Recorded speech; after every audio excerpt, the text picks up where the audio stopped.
Over the last couple of years in agriculture, we've started to hear a term that we haven't heard much before, and that is plant health. Besides just disease control, and Headline has been leading the way with that discussion. Well, when you think about it, it does make an awful lot of sense. When you've got a plant and you want to get maximum production out of that plant, it makes all the sense in the world to have that thing be healthy and happy all the way through the growing season. So not only do we want to protect it from diseases, but we also want to keep that thing healthy, happy, and growing as efficiently as it can through the growing season. Well, the thing with Headline, when you go out there and you spray Headline on your wheat, you're going to do a good job on diseases like tan spot especially. That's the one that we see the most of. Later on in the season, if you spray it at flag leaf timing, you're going to have good control of rusts as well. So there are a lot of these diseases that we know we're going to get good control over. But as a side benefit, what you may not have thought about is if your plant has better overall health, then the stand should be better. In other words, that stalk strength should be better. So you're not going to have as much lodging problem. You should have better drought tolerance. You should have a better overall plant that can withstand a lot of the stresses that come along during the season just because you've done a good job taking care of a lot of the diseases early on. And as some of the companies talk about on this plant health side, that there may be benefits beyond just disease control, I kind of look at it as the whole package, and all I really care about at the end of the day is yield. So how much yield are we talking here? What can you gain if you spray at herbicide time, if you spray at flag leaf timing with Headline?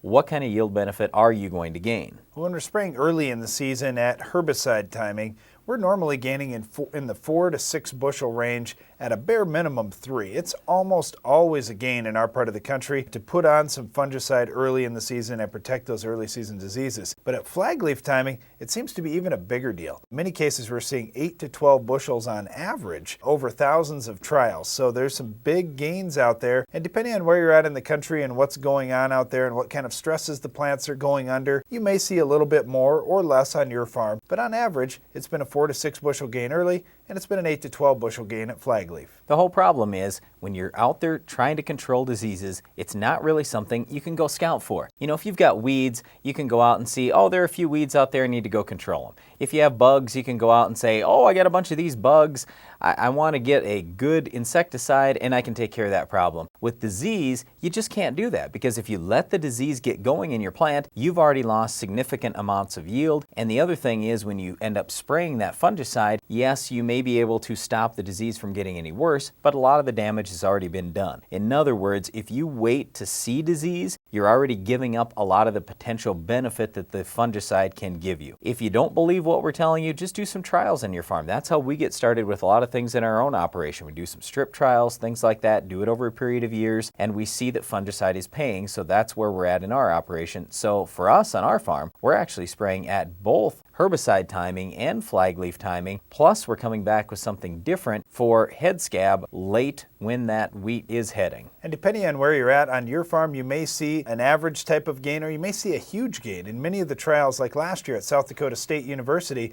they had trial gains of 20 bushels or more in some of their wheat trials using fungicides. Well, that's a great big deal. So if you look at over the period of years, averaging things together, what you expect to see on your farm, just look at the return on investment of spending a little bit of money on a fungicide. Many times you can throw it right in with a herbicide or an insecticide application, so you don't necessarily even have to spend the money of making an extra trip across the field. Here's the big thing though, Darren mentioned it, return on investment.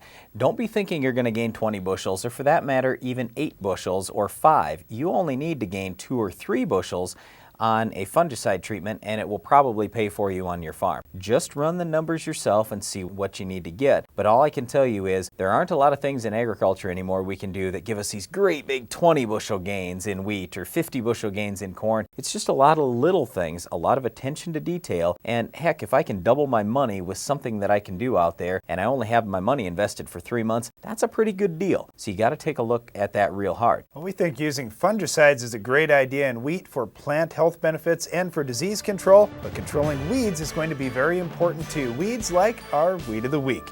Can you identify this tough weed?